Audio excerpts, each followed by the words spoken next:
Good afternoon, everyone. With the intensifying grand solar minimum, you knew extremes were coming in that would limit global food production, driving up prices and collapsing the economy. All eyes were on the winter solstice of the Jupiter-Saturn Great Conjunction. And what that meant for me is Jupiter and Saturn have now started to cross over magnetically to create a second magnetic field out in the solar system. And as we come into 2024, there are going to be two magnetic fields in the solar system. This has not happened since 79 AD. So you're going to look for extremes in the weather, and food production, as I say, is going to be more difficult. So a couple that stood out for me in the last week: freezing temperatures in Saudi Arabia's Asir province. This is down with the border of Yemen on the Red Sea. It's incredibly dry there, so people are asking the question, how is snow even at this depth possible? Jumping up to Morocco, record snow up there as well. Canary Islands, snow reaching down to just 200 feet above sea level. Massive algae bloom off of Namibia. Shout out to the Skeleton Bay crew. Blizzard covering Spain. Record snow. Record cold temperatures 34 degrees Fahrenheit below zero. Japan smashing 300-year snow record depths. And a 5+ intensity arc storm heading into the Pacific Northwest. Governments around the world know that this cycle is going to intensify. And if they do and they can't hide it from the populace anymore, what do you think they're going to do?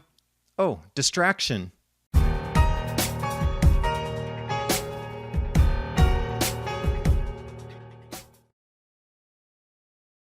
As Americans seek economic protection after the most controversial election in U.S. history, year to date in 2020 alone, gold is up 30% and silver rising more than 50%.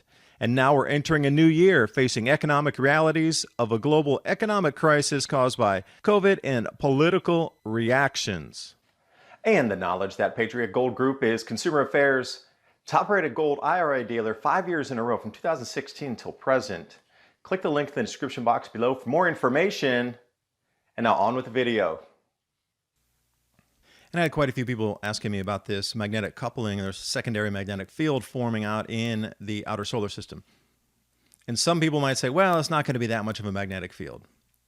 It's another magnetic field forming in the outer solar system that only happens once every 2,000 years. Yes, it's an event.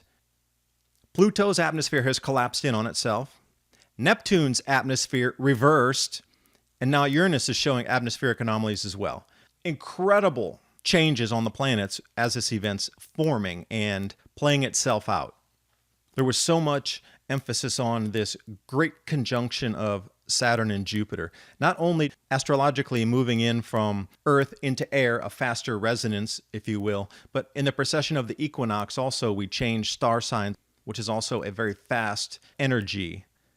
And what that Jupiter-Saturn conjunction for me also indicated was that Jupiter has swung past now the magnetic coupling line, and the new magnetic field is in earnest forming day after day, intensifying from this point forward. Now, as we come into 2024, April, we're going to have both those magnetic fields behind us pulling the Earth toward the sun. Some have done research and said about 700,000 miles closer, possibly 1 million miles closer to the sun during that tug point. And as we come around into the magnetic field of both of them in the center, we're going to have some incredible crustal events happen. I originally started this Adapt 2030 channel focused only on the grand solar minimum. But this 400-year cycle alone, which I was originally focused on, I didn't see the wider 2,000-year cycle intertwined inside it. But what you could expect even on this 400-year cycle is reduced crop yields, economic contractions because food costs so much and resources are dwindling, and a reset in society. Happens every 400 years, but this is a coupling of 5 of those 400-year cycles, and we're going into it in the next 3 years. If you couldn't hide it from the global populace, what would you do?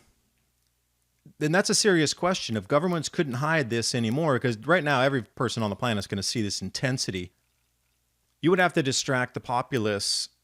And what do you see happening right now? These two are marching lockstep together. The more the food is going to cost, the less availability of being able to grow that food, and the more the economy contracts, the more distraction there's going to have to be. So you can march it out in 3 years in the future, because you can see when the solar effects are going to happen, and then you know that there's going to be even more distraction at these points. Now, in the last week, some of the more notable events. Freezing temperatures in Saudi Arabia's Asir province. News media in Saudi Arabia say not since 1971. And I was looking down here to see where the location was because I hadn't heard Asir. Usually the snowfall in Saudi Arabia in the winter, if it is, it'll be in the northwest. Sometimes Jordan will get some snow too. But this far south with the border of Yemen, on the Red Sea, people are questioning how this much snowfall is even possible with the arid conditions. But it wasn't a dusting like it was in 1971. This is multiple inches. And as you can see, the farm fields covered here, that's not a dusting like 71. This is a proper snowfall. So we're looking at the exponential increase on this type of snow. Another regional news media picking it up as well. This is an interesting photo here. Saudi Arabia's Asir region. But they show you the depths on the sand as well. A lot of images coming out with the camels in the snow, etc. But what caught my attention here from TRT World News was Bilismar region, which is in the same province, hadn't seen snow in 100 years. So now we're going back a little bit further in time, and it is a stunningly beautiful place. If you like to travel, go ahead and take a look at some of the images here. It will take you back in time. There's some ancient history back there along the frankincense route. Snow depths intense, unexplainable, and have people shaking their heads and wondering, how is that possible? But up in Gibraltar, a week prior, they had the wettest January day in 50 years. Incredible winter storm came rolling in. 2 months worth of rain in a couple of days, one of these massive storms. But at the same time, in Morocco, let's stay in North Africa here, dumping record snows across areas that it does not normally snow. Understood, it snows in Morocco every year in the mountains, but at the low altitude where this snowfall was, unprecedented. And this word keeps getting used again and again and again. Unprecedented, never seen before, astounding, and these kind of adjectives. And off the EOS satellite here, snow cover across the mountains. Usually it would only be just the very highest of peaks during a normal winter, but this is not a normal winter. And when you look at the depths of snow, that's in the foot-plus range there. Sub-zero temperatures, not a good combination. But heading down coastal, this is not in the mountains here. Check out these images in neighborhoods along the coast of Morocco. Even the BBC picking up on saying how unusual it is, and image and screen grabs through there. Everything's linked in the description box below. One of my favorite photos searching through the net on this story, canyon in snow. Would love to go mountain biking right through there. And off the coast of Africa, Canary Islands. Now, they do get snow occasionally, but you would only see the very peak of the mountain covered there. This time it was only 200 feet off of sea level. Another wow moment in the Canary Islands. And heading further south, algae bloom visible from space off of Namibia. Something above the regular norm for the year. And those of you down Skeleton Bay, shout out.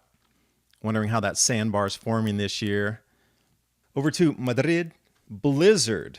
Record snowfall, record cold, cross-country skiing in the city. And headline after headline shows you these skiers that are about in the city. But the coldest temperatures ever recorded occurred at the same time. 34 degrees Fahrenheit below zero. And the amount of snow in Spain, orders of magnitude above the normal as well. And you start to see that there's a trend happening with this orders of magnitude above. Lots of skiers getting pulled by different objects. Huge snowball fight. Madrid, and one of those cross-country skiers came through, and then everybody was tossing snowballs at him. That's a fun video to watch just for a good laugh. Even BBC picking it up on the record cold, but they didn't put 34C below zero. They stopped at 25 below zero, but still record cold temperatures. The highways completely blocked off. Emergency crews out, and this is what it's looking like in southern Spain. So I'm a fan of the satellite photos, and this is off Copernicus. I like to widen that out so we can see what the snowfall density is. And look at that. Some of the snowfall is all the way down coastal, right on the Mediterranean Sea, and you cross Gibraltar there, and then you're over into Morocco in the southern part of this image. But the vast amount of snow covering Spain, talk about a snow day from school, absolutely. But this is off the Agua satellite, a little bit different view, and you can see how the snow had made it coastal down to the Mediterranean. And for those of you who like colored charts better with the snow depth totals, here you go. 30 centimeters for those of you in the U.S. is a foot. And some of these were pushing 51 centimeters, 36 centimeters, 41 centimeters all the way down to the coast. And then in the center where it's turning white out of the purple, that's multiple feet in there. Jumping over to the U.S., arc storm coming into Pacific Northwest.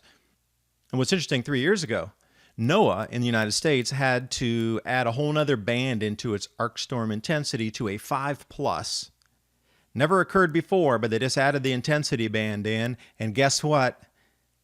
You already know what I'm going to say. This storm is a 5+.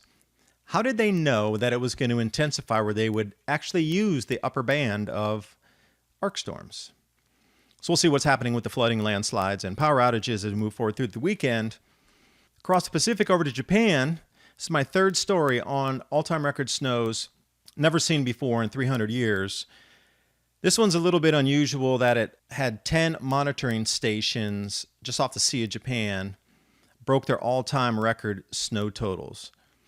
Now, some of these drifting areas, they had to bring out emergency services because roofs are collapsing and you can see the depth of the snow there.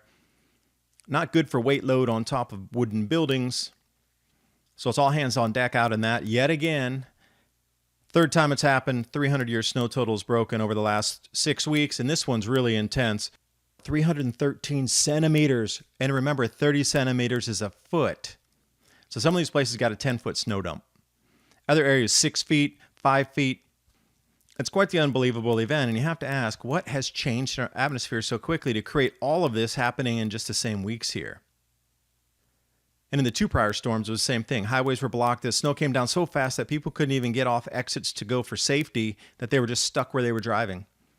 That's how fast it came down. It was an atmospheric compression snow event is about the best way I can describe it. Images here in the city after some snow removal crews were able to get through in Niigata Prefecture. Beautiful for the images, bad for the structural engineering. And I wonder if Japan has any snow records going further back than the 300 years that they're saying that these storms had broken. I talk about these issues in a more in-depth format at the Mini Ice Age Conversations podcast YouTube channel. They're all 30-minute episodes. And you can find me over on Patreon as well, /Adapt2030, where I'm working on a full magnetic video for the outer gas giants coupling in 6-month increments moving into 2024. That should be finished before the weekend's up. I do thank you for watching. Hope you got something out of the video, and I'll see you next time.